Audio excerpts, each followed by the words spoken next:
you a business owner overwhelmed with projects, planning, and paperwork? Then Crystal Clear Communications is for you.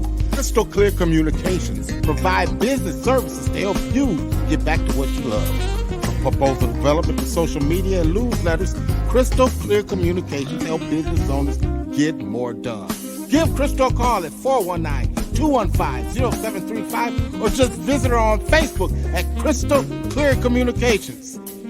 Gorilla Studios is the area's premier recording studio. 419-705-2894. Offering industry standard producing, mixing, and mastering. We are equipped to record full bands at once. Or for solo artists, we have access to professional musicians who can bring your songs to life. Locally owned and operated here in Toledo, Ohio. We serve all genres of music, major, minor, and indie artists. 419-705-2894. Gorilla Studios, taking back music one song at a time.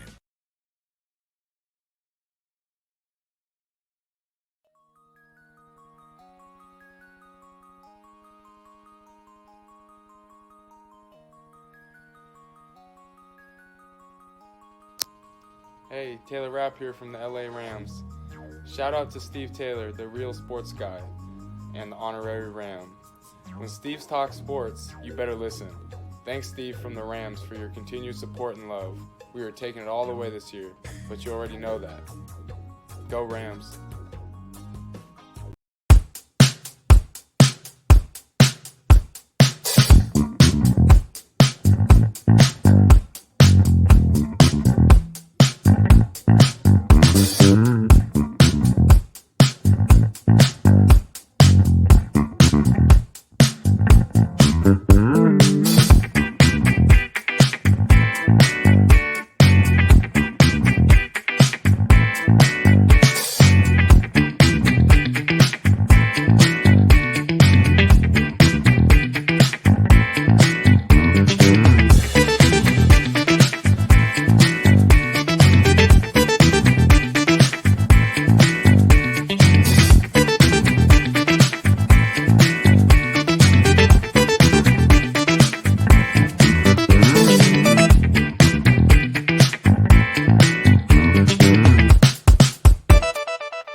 The show that you asked for is Keeping It Real Sports. I'm your boy. I'm the real sports guy. He is the Sandman. Andy Sands out of Sandman.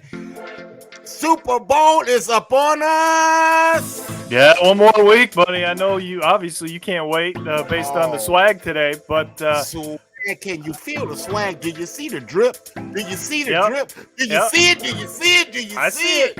I see it. You know, man. I tell you what. I even got the call, man. I got the call from my people, man, that are Rams. They said, Steve, do you want the new hat? Like we got you the last hat. Here's the last hat that they sent me. I got confidence. No, I don't want that. I don't want that. Don't want that stinking hat. I want the real one. I want the next one. That's what I'm talking about. We got a big show planned for you today. As always, we're going to do our quick hitters. We're going to do our hurry up.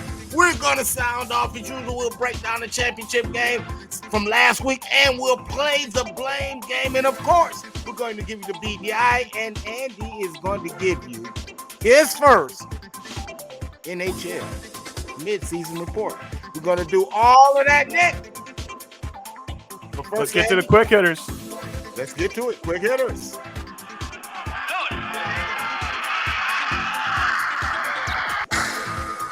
Quick hitters. All right, partner. It's a great week to be a Cavaliers fan. We were pressing for it to happen, and it finally happened. Darius Garland will be an all-star in 2022 here at Cleveland. So excited for this young man. He's having an outstanding season, averaging 19 points a game, 8 assists. Well-deserved. Fans around here felt like Jared Allen should have been there as well, but that's a tough lineup to crack, and Garland definitely earned his keep as far as getting in there and representing the hometown team. Yeah, absolutely. He's done a great job. I tell you what, man, my quick hitter, the Washington football team, finally, they have a name. They are called the Washington Commanders, and that's kind of odd to me because it's only one commander in Washington. But that goes without saying. They have a name now, and that's the new look that you see right there. But controversy seems to follow the owner, Daniel Snyder. Yeah. Just saying. Yeah, another report about possible sexual harassment from a former Not a good employee. look, bro. Not a good look. No, and honestly, Steve, the name isn't going over well already around the fan base, so this will be interesting. That's how fans are. They didn't like the new Ram look. They didn't like the new Ram logo. I remember somebody named Andy Sanzada who shit on our logo. Man, it's like, dude, come on, man. The hardest thing for fans to do is to change. Yeah, that's true. Happens. Listen, I'm going to throw that back up real quick. I think the color scheme is hot, though. I like the color scheme. I'm not sure about the name. I'm not sure about the name on the jersey, but I like the color scheme. It's pretty tight. I like it. I think they did well with that. Let's see if that carries over to winning the fans over. Absolutely. Well, some people may or may not be aware, partner, that the Olympics have started already. And that means that we could see a potential rematch from what to me was the highlight of the Pyeongchang Games in 2018, which was the U.S. women against the Canadian women in hockey, of course. But a couple big injuries here in early round-robin play. That's Melody Dawu for Team Canada. She went down with an upper body injury against Switzerland in a 12-1 victory. That one hurts, but this one, Steve, this is a big blow to Team USA. Brianna Decker, in her third Olympics, out for the rest of the tournament. She was in agonizing pain, as you can see there on the screen. It was not pretty. She was screaming. You could hear her in the empty arena. We don't have enough time to get into that, but let's see if Team USA can rally around her injury and get another gold and repeat. Yeah, man, I tell you what, I'm looking forward to tonight, man, since there's a law, man, in sports. Yeah, that right there. Keith Thurman against Mario Barrios. Who the heck is Keith Thurman? Well, Keith Thurman was the former welterweight champion. He's the guy who lost a split decision to Manny Pacquiao. Who is Mario Barrios? Mario Barrios was the guy who was taking it to Tank Davis and was actually up in the scorecards before he got stopped in the 11th round. Both of them are on a comeback fight. They're looking to possibly face the undefeated Terrence Crawford. I'm looking forward to that tonight. That's Thurman, Barrios. I would definitely be tuned into that one. Yeah, I know you're excited about that fight. A lot of people are as well. There have been some really good fights this year. I think we'll add that one to the boxing list. They're starting to make these guys fight, man. I kind of like that. Yeah. It's drawing in more of an audience for sure. All right, well, there we go. There you have it. Those are the quick hitters for this week. And, Steve, we forgot to mention at the top of the show a milestone episode here. We're on number 20 this week. Yeah, hard to believe already, isn't it? It goes fast, doesn't it? That kind of – and speaking of going fast, we got to hurry up. So let's get into it.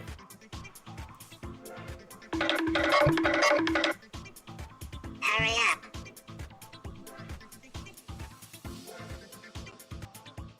A lot of stories this week, partner, but obviously have to start with the biggest one in terms of a legacy coming to a conclusion. Tom Brady, there you go. That's the last image you'll see of Tom Brady on a football field. Finally, after 22 years, has had enough of the NFL. And I respect the way he did it as well. He held off from the hype around the championship games last weekend. He knew that this was the right week to make it official because there isn't anything going on. Nobody watches the Pro Bowl. Come on, let's be honest. That's why we're not even going to talk about it today. But how is it going to be next year for the first time in 22 years to go into an NFL season without the greatest quarterback to ever play the game? Yeah, Matthew Stafford retired him. Just saying. I'm just saying. Just saying. Okay. We always got to make it about the Rams, but come on. Right now, yes, we do. Yes, we do. All right. That's fine. But, you can't say, obviously, if there ever was a lock career, for a first ballot Hall of Famer, it's Tom Brady. Hell, give it to him tomorrow. We ain't got to wait. What are we waiting for? Yeah, but, Steve, there was actually a bigger story that hovered around the NFL, and it wasn't a good one. Yeah. Brian Flores, he files a first-class action lawsuit against the NFL, naming 3 teams in particular, naming the New York Giants, calling it a sham, naming the Miami Dolphins as well as the Denver Broncos, saying that the Denver Broncos, when he met with them 3 years ago for that coaching position, that let's just say they were late and say they had a late night out. We'll put it like that real nicely. The whole thing is, man, these interviews are a sham for African American coaches. I'll get farther into that later on. But this here particular lawsuit it was a bombshell dropped on the NFL. This is one that I don't think Brian Flores, he may not ever be able to coach again. It may cost him his coaching career, which is a damn shame. But somebody has to talk and somebody has to speak out. I mean, just put yourself in his position. If you were going for a job interview that you knew you had no damn chance in getting, I mean, why go? Yeah, especially if you knew it. We talked about this a few weeks back, right? I mean, the NFL has to do something about this. They put all these messages on their helmets, they put them in the end zone, but they're hypocrites, Steve, because they aren't even fixing what's happening internally. Yeah.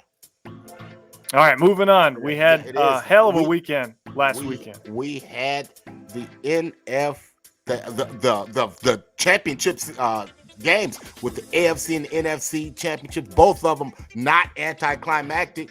Kansas City jumps out to the big lead, erased by Joe Cool and the Bengals, and then the 49ers jump out to a lead, and then the Ram defense come alive and shut them down, man. Let's get into it and let's talk a little bit about the AFC championship game, Andy. Let's talk about that one first. Well, I think the thing that was a little alarming to me was how complacent Kansas City was in the second half. And I'm sorry, Steve. I sent you a text, and you have it on record. I sent you a text when they didn't go for the field goal at the end of the first half. And I said, this is going to cost them the football game. And sure enough, it did. And so for that reason, I think we have to play the blame game on this game and have to look no further than this man right here. And see, Andy, the reason that it's his fault is because he is the guy. If we rewind the clock, people, if we take away the one Super Bowl that they won, okay, Andy Reid has always come up short in those situations, time and time again in 1-yard situations. Let's go back to when he had Donovan McNabb. Couldn't get a yard then in Philadelphia. Philadelphia fan know well exactly what I'm talking about. The inability of the Philadelphia Eagles to be able to get short yardage situations. This happened time and time and time again. So this is no surprise to me. You got to play the blame game. You got to look at him. Man, I'm tired of this guy getting a pass for what Mahomes did a couple of years ago. It was Mahomes' magic that did that. I mean, yeah, maybe he called the plays, but dude, you were calling the plays when Donovan McNabb was a quarterback too. How many rings did you get? Don't worry, I'll wait. Yeah. I all these coaches now with all this analytic bullshit, they keep going for it on fourth down. Okay. Take the points. Okay. Take the point. Okay. You sit your ass at home and you watch the Rams and the Bengals play. Yeah, exactly. You have to take the points, especially when you get the ball to start the third quarter. You just gave them all the momentum they needed to get the stop that they needed, which they did, to start the second half. Take the points. And not only the fact that they went for it, Steve, but that play call was atrocious. You basically said, you guys can stop us. Again, that's but fine. if you rewind the tape, and if you look at the top of that route, he had Travis Kelce on the slant. But he didn't look for Travis. I'm just telling you. You know. So we're talking conference championships and the AFC, NFC. We talked about the AFC. Let's look at the NFC game, man. Andy, give me your thoughts on what transpired in the NFC championship game. Do you put the blame on Jimmy Garoppolo? No, I don't think you can. I know he threw an interception to that looked bad at the end, Steve, but the blame wasn't on anything the 49ers did wrong. It was on this. I mean, that Ram defense looked like they wanted the Super Bowl that week. So I'm scared for Cincinnati and their fans, not really because I don't want them to win, but about what he's going to do with a worse offensive line than San Francisco had. But the Rams knew what they had to do to win that game, Steve. That defense knew, because of what happened a couple of weeks ago, that they better stop Debo and they better stop Elijah Mitchell, and they have to make blocking that running game, the number one priority. They did that. And once San Francisco wasn't able to run the football, they became one-dimensional, and that's where people were going to criticize Garoppolo. But I don't think you can fault him because he did what he was able to do against, to me, the best defense in the NFL in the last month. Man, it's a mentality, Andy, and you could see it from the first snap. You saw it from the very first snap, setting the edge. The ability of that guy in the back, number 20, Eric Weddle. Nobody's talking about him, but his ability to come up and understand tackling angles to where some of the younger safeties was kind of struggling. Even my boy Taylor Rapp kind of struggled, man, in the wide open field. But the knowledge of Weddle coming down in that box, giving them that extra presence. Greg Gaines was phenomenal. Ashawn Robinson was phenomenal. Of course, the stars were the stars, but man, those are the guys that allow the Rams to get to Super Bowl Sunday and allow this thing to go down on Super Bowl Sunday, man, which should be a pretty damn good game, man. I think they're trying to hype it as a good game, for ratings and to get people to watch. Now, the one thing the NFL has going for them is they have a major market team in the Super Bowl. Okay, so that's going to help them with getting, sponsors and commercials and everything. But I will say this. If Cincinnati doesn't protect Joe Burrow, this thing's over in the first half. And we're going to get to our prediction next week. Yeah, we're not. I mean, we're just kind of. But we're not going to do it. Man. We're just kind of teasing it. I'm gonna tell you this, Andy. That's going to be the difference in the game, Steve. Is Cincinnati's offensive line against the Rams' defensive line. That's going to be where the game is won. Well, I'm going on a show right after I get off of here with done with our show to talk specifics on the Super Bowl. And from the Rams' point of view, and in particular, 3 things that Cincinnati could do to upend the Rams. And so I'll share them here first. Okay. Remember, we're on a time crunch. Yeah. Zach Taylor, because he understands. He was there at the beginning. He was there day one when Sean McVay came in. Number 2, Joe Burrow, because Joe Burrow is Joe Burrow. And then number 3, Joe Mixon, the ability to run the football. Those are 3 reasons right there. So just to kind of give it to you. I mean, listen, there's a reason the Bengals are in the Super Bowl, right? I mean, we're going to break this thing down in every we'll do that. position We'll do that. in so many ways next week. So tune in for that, folks. But we got to get going. Let's take a little break, Steve, and then I think we got a mid-season report coming, plus the BDI top 10 and that. An epic sound-off from both of us coming up on Keeping It Real Sports. Car won't start? Or maybe your computer needs a new battery. For all your battery needs, it's Batteryland, 2502 Woodville. Call Big John, and he not only offers you best in battery warehouse services, but he also offers services for your auto and your light truck. His prices will not only meet or beat, I said beat, the competition.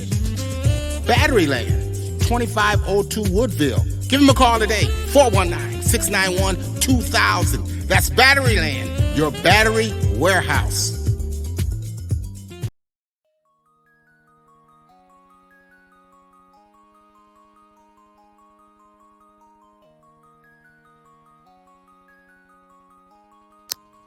Hey, Taylor Rapp here from the LA Rams. Shout out to Steve Taylor, the real sports guy, and the honorary Ram. When Steve talks sports, you better listen. Thanks, Steve from the Rams, for your continued support and love. We are taking it all the way this year, but you already know that. Go Rams.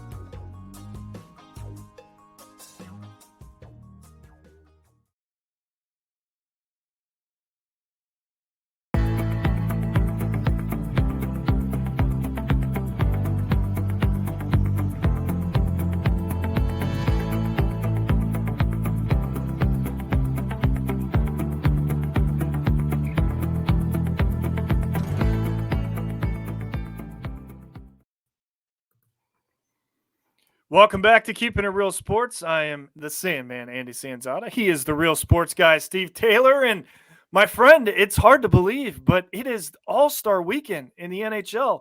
And later this afternoon, we're going to have the NHL All-Star game. Last night, we had a thrilling NHL skills contest. I don't know if you happen to catch some of that. They had some really cool events outside because they were in Las Vegas with the Bellagio water fountains and shutting down the street for interesting game of blackjack with hockey pucks. But here we are at the midseason. So let's take a real quick look at what's going on in the NHL as we start to prepare for a little bit more in-depth breakdown of the NHL as the NFL season will come to a conclusion next week.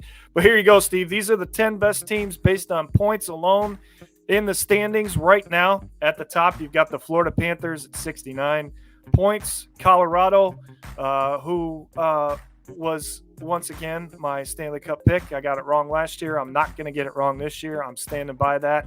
Colorado Avalanche at number 2, tied with the two-time defending Stanley Cup champion Tampa Bay Lightning. Carolina's right there. They got themselves a goaltender when they acquired Frederik Andersen from the signing him away from Toronto in the offseason. But the New York Rangers are the surprise in the NHL this year, Steve.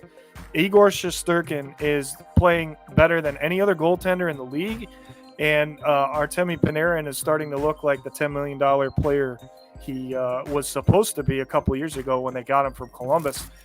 Pittsburgh is always going to be there as long as Sidney Crosby's on the ice. Toronto's always going to be there as long as Austin Matthews is on the ice. But they're getting goaltending this year from Jack Campbell, who's an all-star. So watch out for the Maple Leafs. But the Nashville Predators coming up out of nowhere to surprise a lot of teams, but they have an outstanding goaltender in UC Saros and the best defenseman in the NHL, in my opinion, and Roman Josi. Minnesota getting great goaltending from Cam Talbot and their outstanding young talent, Kirill Kaprizov. And then, of course, as long as the grade 8's playing, you're going to have the Capitals in the picture as well. So your St. Louis Blues are right there also. They're just outside of those top 10 teams. I believe they would be in the playoffs if they were to start right now. But you've got some young talent in St. Louis, Steve, and a rookie winning the fastest skater contest last night. Pretty spectacular to watch him go Man, it's around just the ice like that. it's just the halfway point, man. You know, at the halfway point of the football season, nobody was talking about the Rams either. So, you know, I'm not. I don't put a lot of I look at where you trend, and they're trending nicely. So there he is. There's our first look at our hockey break as they go into their All-Star break. Real quick, let's throw up our top 10 BDI for college hoops. We're having technical difficulties here, partner. Hang tight. Don't know what's going on. Not a lot of change here, but real quick, because we really don't have a lot of time. Gonzaga's still number 1. We had number 1 Auburn, number 2 Purdue makes a big leap. The biggest jump was Kentucky coming into the top 10. At number 4, number 5 we got Houston. Number 6 we got Arizona by the way that they beat UCLA the other night. Baylor number 7, Duke 8, Kansas number 9, UCLA number 10.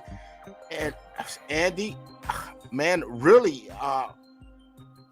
you really had a little dispute with Purdue. But man, they really handled the Buckeyes, man, from start to finish. They were up 20 points at one point, and that it was just a valiant effort by the Buckeyes to cut it short, cut it close, and make it close at the end. But they were up by 20, but they had to hit a buzzer beater to win the game. So yeah, it was. It was a great comeback. Yep. You know, you saw the young kids, but that kid in the middle, man, he was a handful. He was an absolute handful. But you saw Liddell start to come to life. Branham start to come to life for the Buckeyes that really gave him a shot in the arm. But Purdue closed it out, man. Again with Ivy beating the Buckeyes again with a buzzer beater. But the talent alone, man. I mean, you really can't knock Purdue, man. You really can't. I really like what they're doing. I think they're the best team in the Big Ten.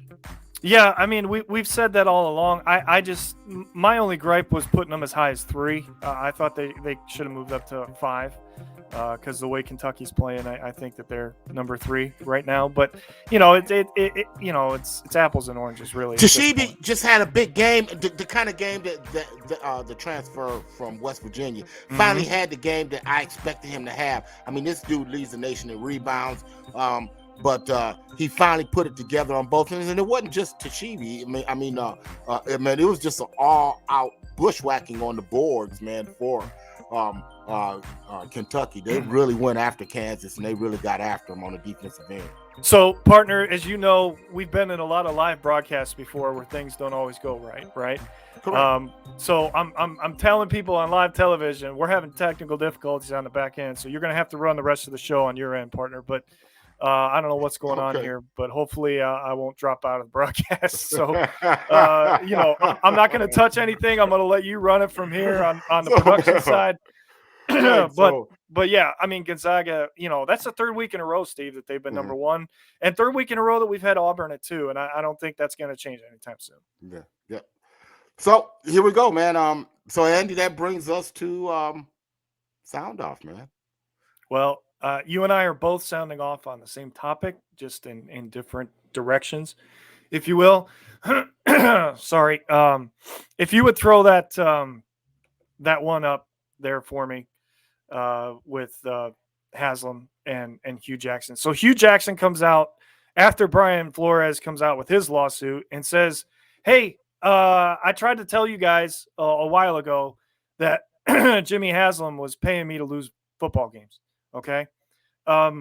If this is true, which I believe it is, Jimmy Haslam has to be reprimanded to the extent of having to sell the football team. Okay.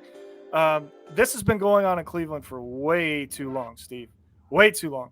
And it's time that somebody else buys this franchise because this fan base deserves better. We deserve better, Haslam. Okay. Now, granted, Hugh Jackson's not a good football coach. He's not. He's a great coordinator. He's a fantastic coordinator, and somebody should hire him as an offensive coordinator. He's just not a good football coach because he's not a good leader. Okay. That has nothing to do with the class action lawsuit. I want to clarify that right away. All right. He's just not a good coach. But if this is true, and there are allegations from Flores that Miami did the same thing, and you're going to take that side of it because you have more of a say in it than I do, obviously. Enough is enough, Cleveland. Enough is enough. There's a reason that players are going out to other teams once they leave here, Odell Beckham Jr., and telling people like Von Miller, before this season even started, by the way, hey, don't come to Cleveland. I know you want to win a Super Bowl, but you're not going to do it here because the culture is shit. Okay? You know why the culture's shit? Because the owner's shit. And I've had enough. Sell the fucking team. That's it. Well, I'm going to sound off on the other part of the Brian Flores suit. Some of us may not know, but allegedly, and I'm going to say allegedly, this man here walked down, saw in his will to walk down and knock on the head coach, Brian Flores' door, an African-American coach who was at the time only one of 3 African-American coaches coaching in the National Football League, to knock on his door and offer him $100,000 to lose football games. Let me say that again. $100,000 to lose football games, knowing that African Americans don't get a second chance, knowing that African American coaches do not get recycled like some of their counterparts. Let's just look at this hiring cycle. We got guys like Nathaniel Hackett, who's got his first job. Hell, for crying out loud, Josh McDaniels has also gotten a head football coaching job. Matt Eberflus has got it. Brian Daboll. You get what I'm saying? These guys have never had coaching jobs, and Josh McDaniels was a flat loser. This man won. Ain't that what you're supposed to do? You're supposed to win. So 20 years ago, the owner of the Pittsburgh Steelers, Art Rooney, he establishes this rule. And at the time, in 2003, it was 3 black coaches, as you can see. At the time, in 2020, it was 3 black coaches. So obviously this rule is not working. Now there's one. And the only one is hired by the man who made the damn rule. That's the only reason he's got a job. So, long story short,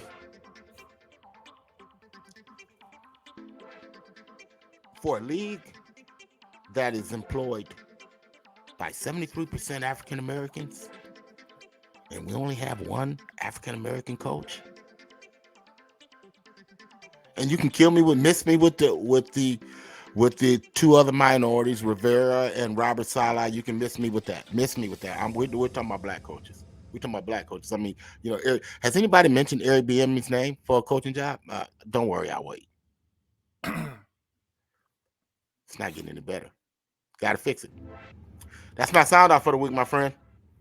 And a good one at that, Steve. And I wish we could give you more time because there's a lot more to say there. And it's just something has to change. There's no question about it. And I feel for you as an African-American football fan. But, it just goes to show you that money is power. And that is something that has to change. It is like that because the people that run the league are used to working with people that look like them, and that's just it.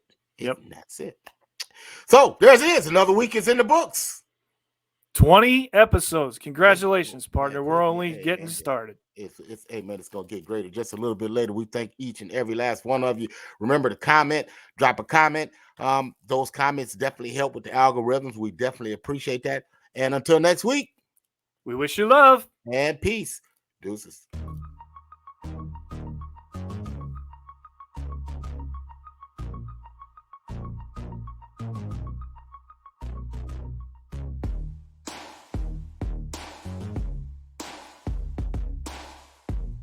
Did you end it?